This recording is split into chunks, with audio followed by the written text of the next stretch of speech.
প্রথমে ধান এই যে শুকানো দেওয়া হয়েছে। ধান শুকানোর পরে এখন বিকেলগুলো হয়ে গেছে, শুকাচ্ছে, শুকাই নিচ্ছে, জোগায় রাখছে। এই সাইডে নতুন বয়লার বসানোর জন্য কাজ চলছে, আর এখানে মুড়ি অলরেডি তৈরি হচ্ছে। তো আমরা এখন মুড়ি তৈরি করার ভিডিওটা একটু করব কিছু সময়ের জন্য সামান্য। এই যে এখানে অনেক মুড়ি তৈরি করে রাখা হয়েছে, বস্তা লোড। আমনের মুড়িও তৈরি করা হয়, এগুলো অন্য কি জানো, বিনা সেভেন না কি জানো ধান বলে, ওগুলা চাউলের ধানের মুড়ি। সরি, আচ্ছা আমরা এবার তৈরি করার স্থানে যাব। সেফটির জন্য এখানে এই যে অগ্নি নিবারক মেশিন যন্ত্রটাও রাখা হয়েছে।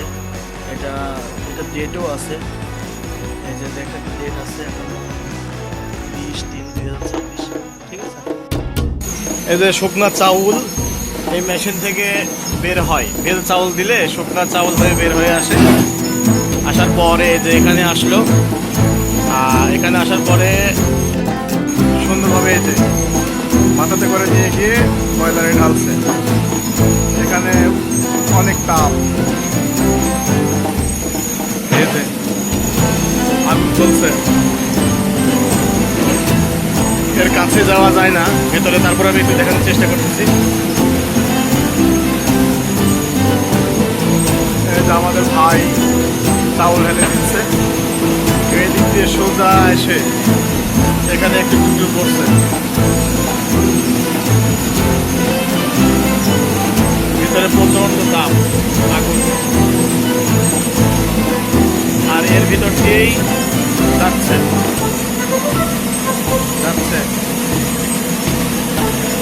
দেখেন কি সুন্দর।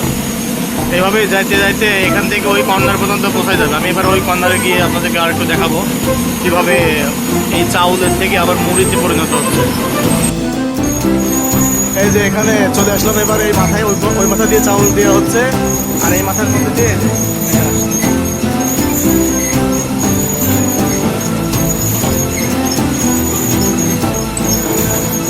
দেখছেন পরিষ্কার করার জন্য আবার এখান থেকে নেটে যাচ্ছে, নেট থেকে এখানে এই যে প্রত্যেকটা ক্যাপে ক্যাপে একটা করে উঠছে, একবারে পরিপূর্ণ পরিষ্কার। আর নিচে যে এক্সট্রা ময়লাগুলো পড়ে এগুলা এই যে এখানে ময়লা পড়ে যাচ্ছে, তারপরেও যেগুলো বাইসেন্স পরে ওগুলো নিচে থেকে যায়, ওইটার উঠে যায়। এখানে সম্পূর্ণ পরিষ্কার ফ্রেশ একবারে মুড়ি এসে যাচ্ছে। আমরা এবার ওইদিকে একটু আগায় গিয়ে দেখবো ওখানে মুড়িগুলো আবার কোথায় ট্রান্সফার হচ্ছে। তো এই যে এখানে এসে মুড়িগুলো সব করছে, করার পরে এখানে, আর এখান থেকেও আবার ময়লা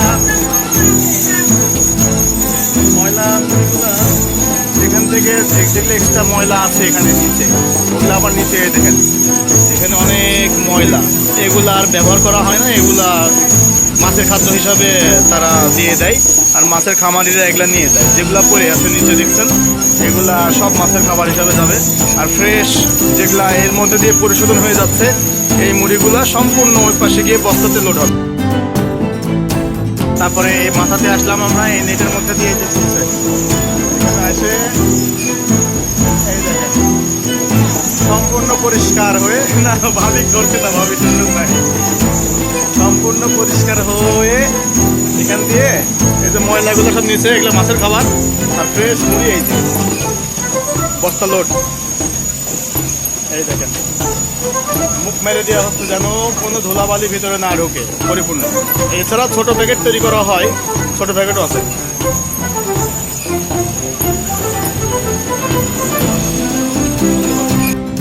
যে এখন সবে মাত্র শুরু করলো, তো এখন অনলি 1 2 3 4টা বস্তা হয়েছে মাত্র।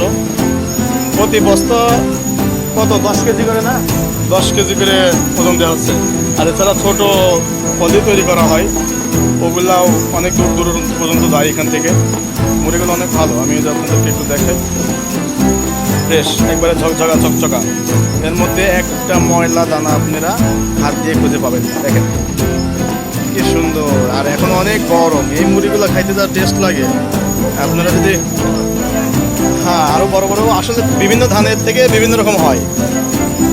তো এই মুড়ি এই গরম অবস্থায় যদি আপনারা খান এর স্বাদ বলতে পারবেন না। হ্যাঁ, মনে হবে যে হ্যাঁ আরো খাই খাইতেই মন চায়। আচ্ছা, আমি আবার মুখটা মোড়াই রাখি, নাইলে আবার ধুলাবালি যাইতে পারে, পরিষ্কার করে রাখতে হবে যেহেতু মানুষ খাবে এই মুড়িগুলা, এগুলা এই জন্য রেখে দিলাম। তো আশা করি আপনারা তো সুন্দরভাবে দেখলেন যে কীভাবে মুড়ি তৈরি করা হচ্ছে। ধান থেকে চাউল থেকে মুড়ি থেকে এই তো মুড়ি মানে ধান থেকে চাউলের পরে এই তো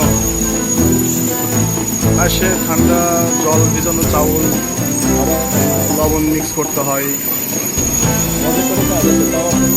মেশিনটা চালু করা অবস্থাতে দেখাতে পারলাম না, কারণ ওটা শুকনা করা হয়ে গেছে তো চাউলগুলো, এই কারণে দেখাতে পারলাম না। আচ্ছা তো দর্শক ভালো থাকবেন, আজকে এই পর্যন্তই। আর মুড়ি লাগলে বললেন, আপনারা যেখানে থাকেন পৌঁছা দিয়ে যাবে। অনেক অনেক বস্তা এখানে জমা করে রাখছে, এগুলা আসলে দূর দূরান্ত থেকে ওই আপনার অনেক দূরেই যায়, সিরাজগঞ্জ যায়, পাবনা, আরও পাবনার অন্যান্য বিভিন্ন জেলাতে, মানে পাবনা জেলা, নাটোর জেলাতে, বিভিন্ন উপজেলাতে আসলে নিয়ে চলে যায়, পৌঁছায় যায়। আর সামনে রমজান মাস আসতেছে, এখন মুড়িটা আরও বেশি করে এনারা উৎপাদন করবেন। এনারা আমাদের খুব বিশ্বস্ত একজন মানুষ এবং আমার বাসার পাশেই। আর এই মিলটা আমার নিজের চাচার মিল, আমার চাচার মিলেই মুড়িগুলা ওনারা তৈরি করতেছে। আসার পরে ধান এই যে এখানে ভাঙানো হয়, এটা মেশিন, এই মেশিনে ধান ভাঙানোর মেশিন আপনারা চেনেন। এখান থেকে ধান ভাঙানোর পরে আবার যদি এক্সট্রা কিছু গুঁড়ার ভিতরে থেকেও থাকে এখানে দিয়ে দেওয়া হয়। এখান থেকে একবারে পরিপূর্ণ ফ্রেশ করে ওই চাউলটা নিয়ে গিয়ে তারপরে মুড়ি তৈরি করা হয়। তো ধন্যবাদ আপনাদের সবাইকে ভিডিওটা দেখার জন্য। আর ভালো লাগলে অবশ্যই লাইক করবেন এবং সাবস্ক্রাইব করতে কিন্তু ভুলবেন না। আমি আমি একটা মুড়ির ঠোঙা তৈরি করছি, করে এর মধ্যে মুড়ি নিয়ে আসলাম খাওয়ার জন্য। অনেক গরম, খাও, লবণ মোটামুটি ভালো হয়েছে, খারাপ না, সুন্দর। এই গরম মুড়ি খাওয়ার মজাই আলাদা।